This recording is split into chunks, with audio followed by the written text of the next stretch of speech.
Bonjour à tous. Je voulais faire cette vidéo parce que je crois qu'à un moment donné, nous devons nous poser vraiment les bonnes questions et que l'heure est vraiment grave. L'esclavage a été définitivement aboli en 1848, le 27 avril. Pourtant, les contribuables du vote blanc n'ont aucun droit et ne bénéficient d'aucune équité au regard du suffrage exprimé. Le vote blanc n'est toujours pas reconnu. Pourquoi ? Pourquoi il n'est pas reconnu? Pourquoi il ne pèse pas le même poids? On ne sait pas, personne ne sait. Ou plutôt, je devrais me dire, certains savent et ont un certain intérêt à ce que cela arrive. Cette position va à l'encontre totalement des textes fondateurs de notre société. On ne fait pas partie de la République quand on vote blanc, je suppose. On n'est pas considéré comme des citoyens, je suppose aussi. Alors, est-ce qu'on doit se soumettre? Est-ce qu'on doit des contributions sociales? Est-ce qu'on doit les contributions fiscales? Et se soumettre à des lois finalement qui bafouent nos droits imprescriptibles. Si voter blanc n'est pas reconnu comme un signe de protestation, j'estime que nous n'avons plus à nous soumettre aux taxes et aux impôts grandissants. L'Assemblée nationale a définitivement aboli l'esclavage le 27 avril 1848, et pourtant dans cette société tout est imposé et tout est corrompu. On doit adhérer au système, hein, sinon on est un complotiste. Les gens du pouvoir sont à des postes hautement placés.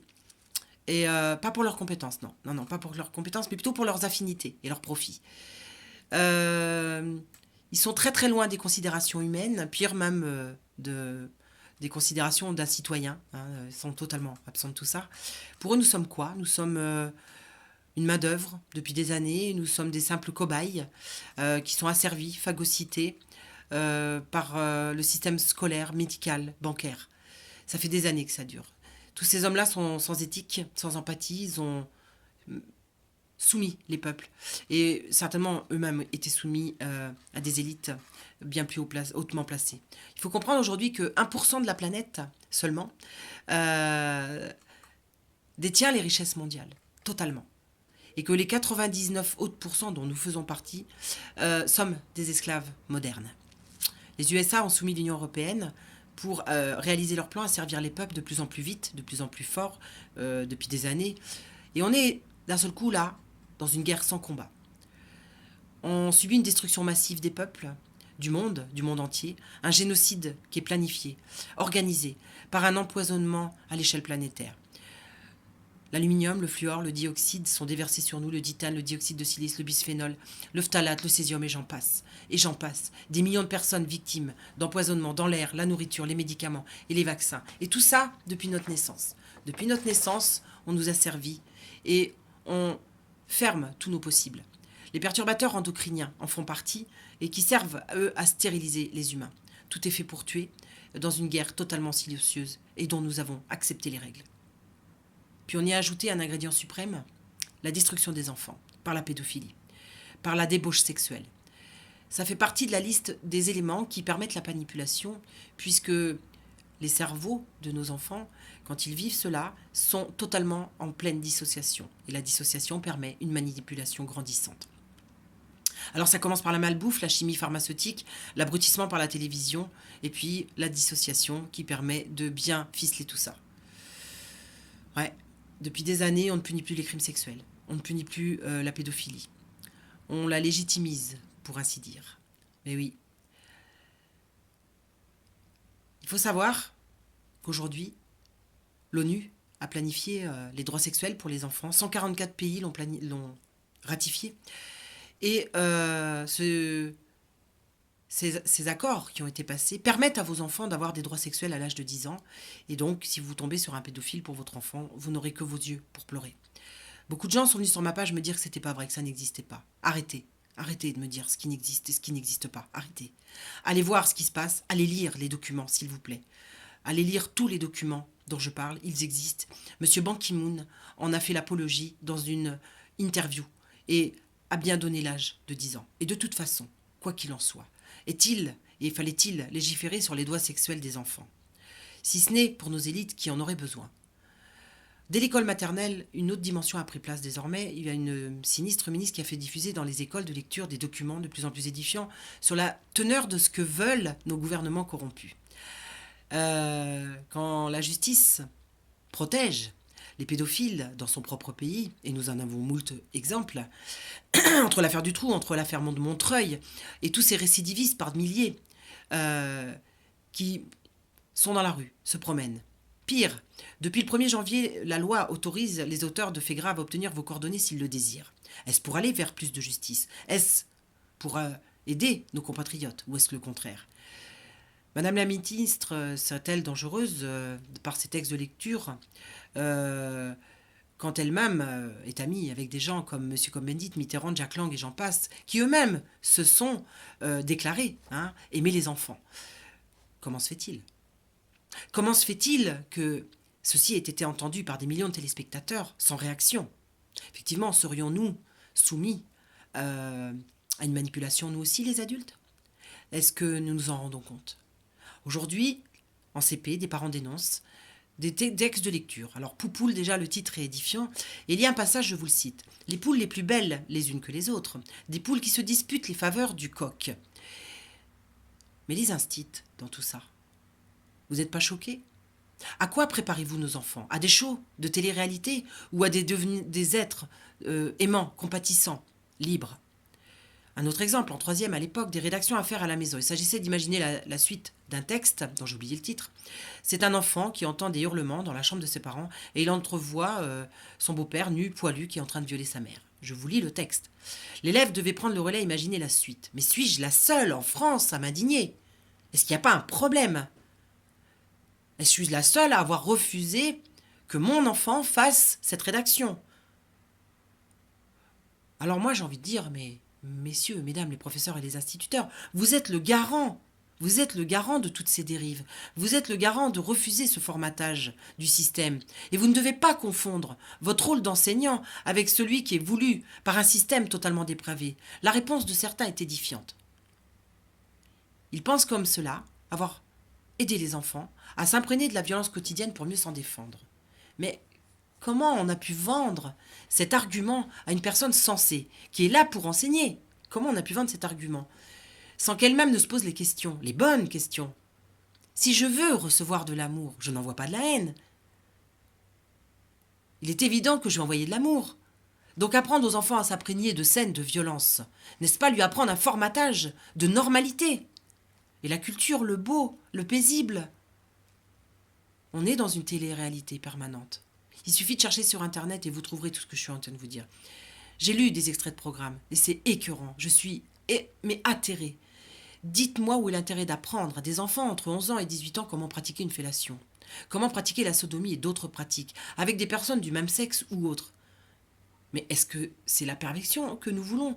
Nous voulons vraiment une société pervertie. Est-ce que la vie ne nous donne pas elle-même chaque chose en son temps? Pourquoi vouloir détruire le dernier rempart à franchir? L'enfant. L'enfant qui est totalement pur, disponible pour l'embellissement du monde. Pourquoi vouloir détruire ce dernier rempart à franchir pour que les élites puissent se servir sans scrupule? On nous a déjà fait tout accepter. La dernière marche, pour moi, vient d'être franchie.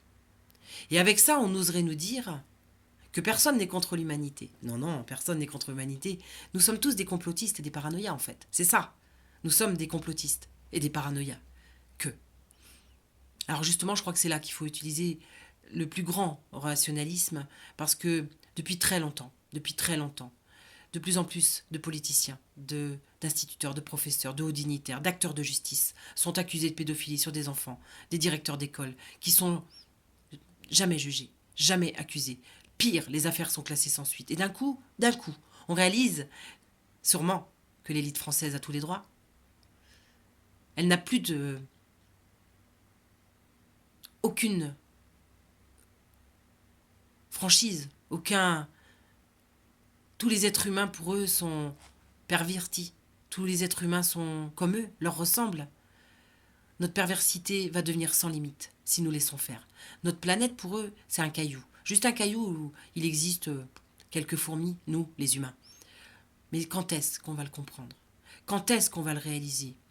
Vous savez, la plupart du temps, quand on le réalise, c'est quand l'un d'entre nous est touché par la maladie due à des vaccins, par la pédophilie, quand vos enfants sont touchés, par les gens qui sont dans la rue, victimes du système.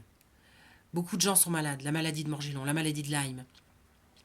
Des milliers d'enfants sont violés, des adultes sont tenus par les crédits, ils sont tenus en laisse, par la peur de perdre leur emploi. Nous sommes tous mis en esclavage par les médias. Quand est-ce qu'on va le comprendre? Quand est-ce qu'on va ouvrir les yeux? Les médias Les médias. Les médias qui ont tous été rachetés, qui ont tous été vendus et qui sont tous dévendus, qui déversent leur merde puante sur nous au quotidien. Nous qui sommes là devant la télévision. Mais éteignons nos télés. Vous n'apprendrez rien par la télévision. Et puis malgré tout ce système médical qui est totalement corrompu, on résiste. On résiste encore. Mais pour combien de temps? Certains sont en train de se réveiller. Et cet éveil est inéluctable. Nous devons reprendre le chemin des justes, de la compassion et du partage. Car c'est seulement de cette façon que si nous nous unissons, que nous pourrons reprendre notre pouvoir. L'amour est tout et l'amour guérit tout. Et la seule façon désormais de se libérer des chaînes, c'est de s'unir au-delà des religions. Ils ont créé le racisme pour nous diviser. Ils ont créé les corporatismes pour nous diviser. Ils ont créé tellement de choses pour nous diviser. Et nous avons accepté. Comprenez bien tout ce que ça veut dire. Diviser, c'est régner. Imaginez que nous soyons tous unis. Imaginez que nous soyons tous dans le même combat. Nous les faisons tous tomber sans une seule arme. Car le plus fort, c'est l'amour. Et ils en sont totalement dépourvus. Comprenez bien que ce qu'ils redoutent le plus, c'est notre unité. C'est que nous soyons tous dans l'interconnexion, dans l'amour, dans le partage et dans l'acceptation. Et je puis vous assurer que c'est ce dont ils ont le plus peur. Parce que sinon, pourquoi auraient-ils autant voulu ériger des murs et diviser des peuples? Dites-moi pourquoi. Boycottons tout, lâchons l'argent en même temps et créons tous, mais tous ensemble, nos valeurs et nos richesses. Car l'or n'existe plus. L'or a disparu, l'or est parti. Vous comprenez bien que cette dette, nous ne l'avons jamais faite. Elle n'existe pas. Elle est irréelle. Elle existe dans un ordinateur de transfert en transfert, mais cette dette n'existe pas. Nous ne pouvons pas dépenser l'argent que nous n'avons jamais créé et que nous n'avons jamais eu. Ça n'existe pas. Donc nous sommes tous prisonniers de mensonges éhontés, perpétuels. Imaginez demain plus d'électricité. Je rêve du jour où l'électricité tombera. Parce que le jour où l'électricité tombera, vous n'aurez plus de banques, vous n'aurez plus d'avions qui déversent leur merde sur nous, vous n'aurez plus de téléphone, d'internet, et vous serez désormais liés à la nature, comme on a toujours été liés à elle, mais qu'on nous en a coupé. Et à ce moment-là, nos élites sont mortes.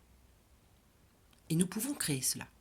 Nous pouvons, sans attendre, en nous unissant, en s'aidant, en s'entraidant et en s'aimant, désormais ça ne dépend que de nous. À la fois individuellement, mais à la fois collectivement, nous devons prendre conscience et d'urgence, que le pouvoir, c'est nous, le peuple. Le pouvoir est en nous. C'est à chacun de nous de faire cet acte et de poser cet acte d'aide et d'entraide les uns envers les autres pour retrouver notre pouvoir, pour retrouver notre liberté.